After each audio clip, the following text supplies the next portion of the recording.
In the village of Obodo Iche, there lived a beautiful woman named Adanma. Her skin was deep brown, her hair long and black like the night, and her eyes sparkled like the stars.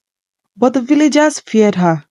They whispered behind her back, crossed the road whenever they saw her, and they never invited her to their gatherings. Adanma did not understand why. She had done nothing wrong, but the villagers knew a secret. She carried a terrible curse, a curse that made her different from everyone else, a curse that made people afraid. The villagers said Adanma was born from the river goddess Nne Mmiri, and that no human could love her without suffering. People claimed that strange things happened when she cried, but Adanma had never seen it herself. She had never cried in front of anyone. She had no reason to until the night of her wedding. That was the night everything changed. The night that turned her from a bride into an outcast. The night that made the villagers call her the woman who cried out snakes. Adanma was married to Dike, the strongest hunter in the village. He was tall, with arms like tree trunks, and a voice as deep as thunder. The wedding was grand, with drumming, singing, and dancing that lasted till stars filled the sky. Adanma was happy. She thought she had found love. But when the guests left and the night became quiet, Dike showed her a different side of himself. His voice was no longer warm. His hands, once gentle, were now rough. He pulled her close and whispered, "You belong to me now." Adanma's heart pounded. Something about the way Dike spoke frightened her. He was not the kind of man she had married that morning. His grip on her wrist was tight, almost painful. She tried to pull away, but he held on. "You are my wife now," he said. "You will do as I say." Adanma felt a lump in her throat. Tears burned behind her eyes, but she did not want to cry. She did not want to seem weak. But as Dike's grip tightened, she could not hold it any longer. A single tear rolled down her cheek. The tear landed on the mat beneath them. But instead of sinking into the woven fibers, something else happened. A small black snake slithered out from the tear, twisting its tiny body and hissing. Dike stumbled back, eyes wide with shock. "What is this?" he gasped. Adanma, just as startled, wiped at her face. Another tear fell and another snake appeared. This one was bigger, its scales gleaming in the dim candlelight. More tears spilled from her eyes, and with each one, another snake was born. The room filled with hissing, their small tongues flicking in the air. Dike screamed. He tried to run, but the snakes were too fast. They slithered towards him, coiling around his legs, sinking their fangs into his skin. He swatted at them, but more kept coming. Adanma sobbed, unable to stop the flood of tears, unable to stop the creatures that came with them. Dike's screams turned into goggles, his body twisting in pain. Then silence. When Adanma opened her eyes, Dike was lying still, his body swollen, his face frozen in horror. The snakes had vanished, leaving behind nothing but their deadly bite marks. The next morning, the villagers found Dike's lifeless body. They gathered around Adanma's hut, their eyes wide with fear. "She killed him," someone shouted. "She is cursed," another cried out. The elders arrived, their faces grim. "This is an abomination," said the oldest among them.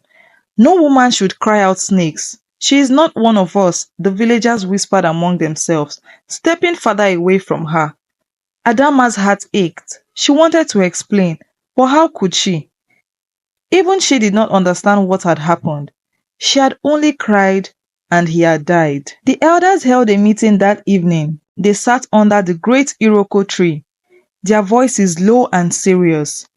The villagers gathered around, waiting for their decision. "She cannot stay here," one elder said. "If she cries again, who else will die?"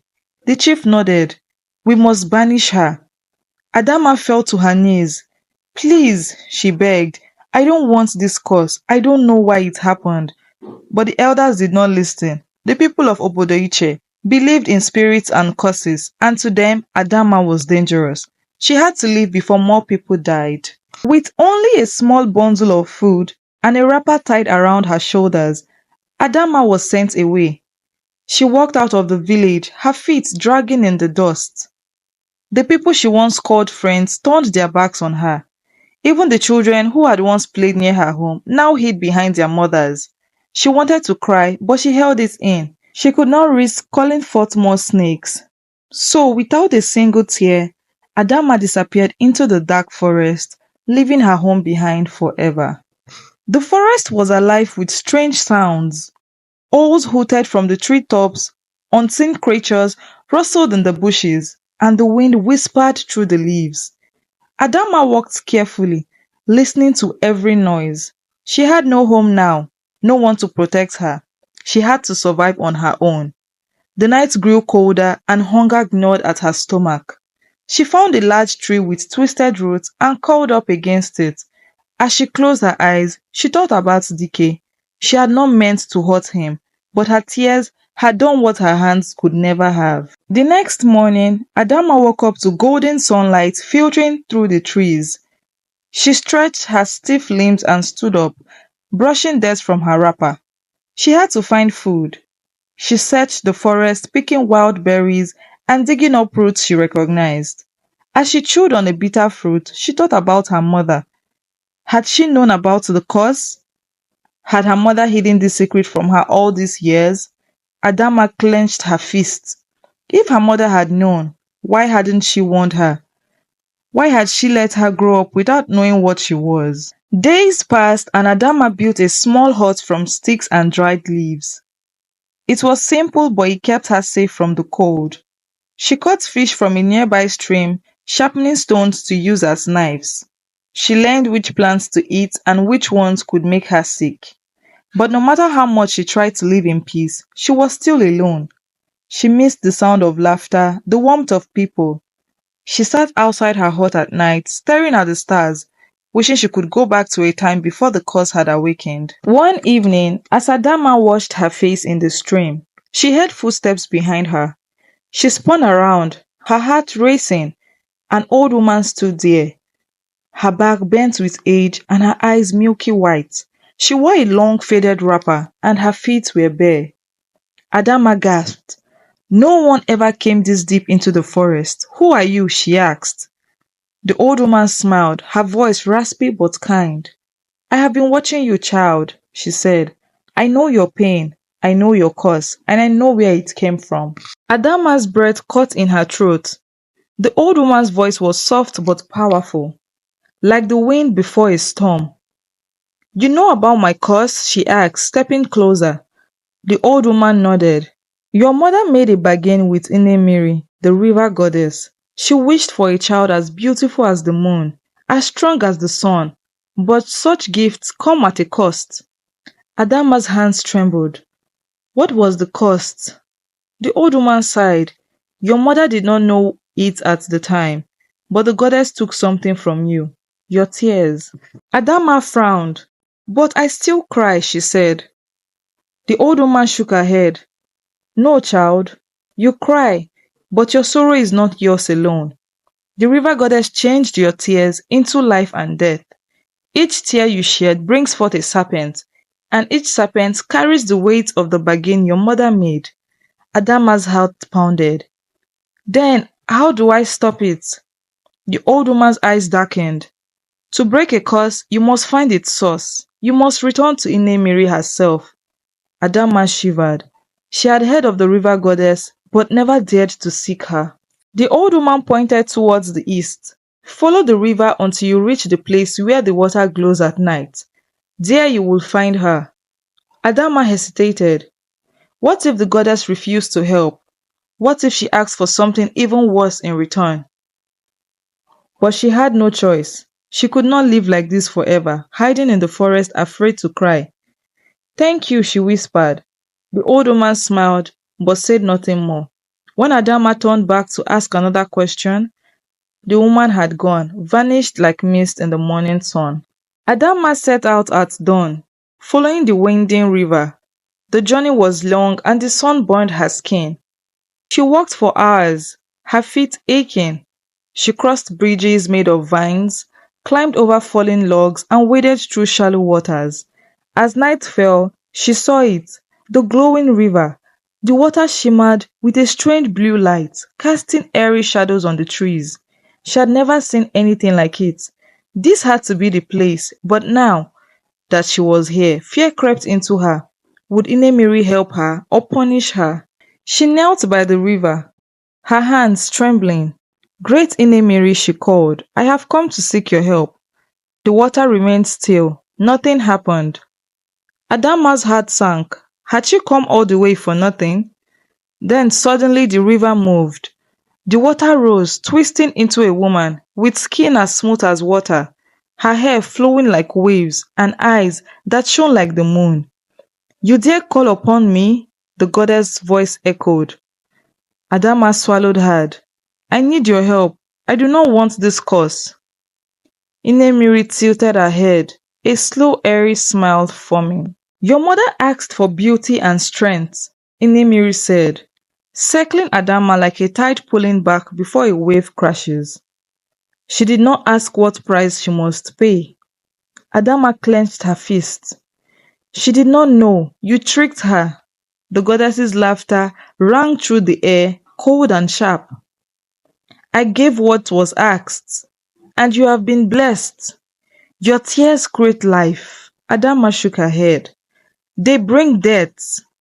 The goddess sighed. A gift can be a curse. A curse can be a gift. The balance must be kept. Adanma's voice wavered. Then tell me, how do I break it? Nne Mmiri's glowing eyes studied her for a long moment. There is only one way, she finally said. You must give up all sorrow. If you never cry again, the snakes will die. Adanma frowned. Never cry? Not even once? The goddess nodded. Not for pain, not for joy, not for love.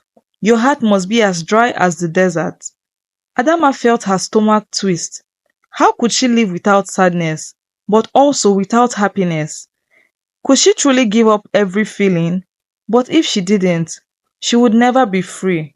She had to decide. Adanma took a deep breath. I will do it. Nne Mmiri smiled, lifting her hand. A bright light surrounded Adanma, warm and heavy. She gasped as something pulled from deep within her chest. A glowing ember, small but powerful. As soon as it left her body, she felt empty. Her heart was no longer heavy. The pain of losing her home, the fear of the curse, it was gone. But so was something else. A strange stillness filled her. She did not feel sad, but she did not feel anything at all. The goddess stepped back and said, It is done. Adanma blinked. She expected relief, but nothing came. No happiness, no excitement, just emptiness. Go, Nne Mmiri said. Your curse is gone. Adanma turned to leave. The journey back to the forest felt strange. The birds sang, but their songs did not touch her heart. The wind blew through the trees, but she did not shiver. When she returned to her hut, she sat outside, staring at the sky. She was free. No more snakes, no more fear. But why did she feel like she had lost something even greater?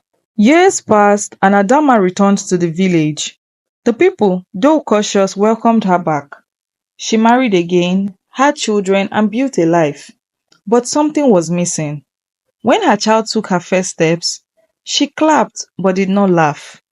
When her husband whispered loving words, she smiled but did not feel warmth. And when she saw someone in pain, she helped them, but she did not feel their sorrow. She was empty, untouched by joy or grief. She was free of the curse, but at what cost? One night, an old friend visited. Adanma, you are here, but it is like you are not truly with us, she said. Do you not feel love? Do you not feel sadness? Adanma hesitated. I do not feel anything, she admitted. Her friend's eyes filled with tears. Then, is this truly freedom? The words echoed in Adanma's heart, stirring something deep within. That night she walked to the river, the place where it all began. The water was calm, reflecting the moon. She knelt staring into the deep, and then for the first time in years, a tear fell. The moment the tear touched the river rippled, the wind howled, and the ground trembled. Something moved beneath the surface. A shadow slithered, growing larger and larger until it rose. A massive serpent, black as the void, its golden eyes burning with power. Adanma gasped, stepping back. The snake stared at her, its tongue flicking. Then it lunged. She had no time to scream. The serpent wrapped around her, pulling her into the water. The last thing she saw was the moon above, shining cold and distant. Then darkness. Darkness swallowed Adanma whole. The river's cold embrace wrapped around her, pulling her deeper and deeper. She tried to scream, but no sound came. The giant serpent coiled around her body, squeezing tightly. Then suddenly everything stopped.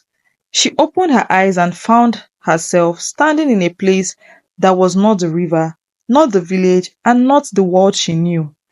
A strange grey mist swirled around her feet. The air was silent and heavy. Ahead of her, a tall figure stood, draped in flowing black robes. It was the goddess, Nne Mmiri. You have broken the balance, Nne Mmiri said, her voice echoing like distant thunder. You gave up sorrow, yet still you cried. The contract has been broken.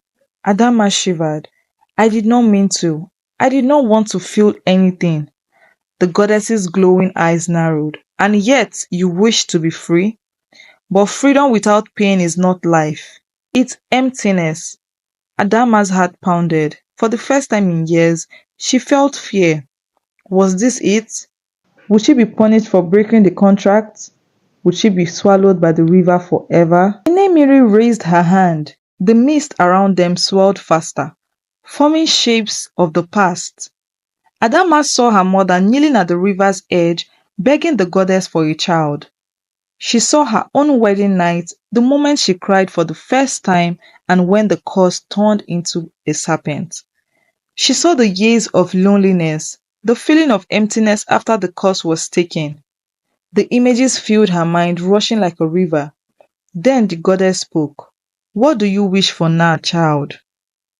Adanma swallowed hard. She had to choose. Did she want to keep her emptiness or take back her sorrow?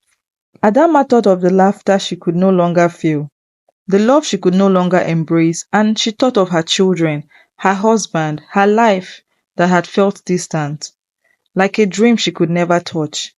She did not want to live like this anymore. I want to feel again, she whispered, even if it means pain. Nne Mmiri tilted her head. Are you certain? Once you take back your sorrow, the snakes may return. Adanma took a deep breath. I would rather cry and be cursed than live without feeling at all. The goddess smiled, a slow knowing smile.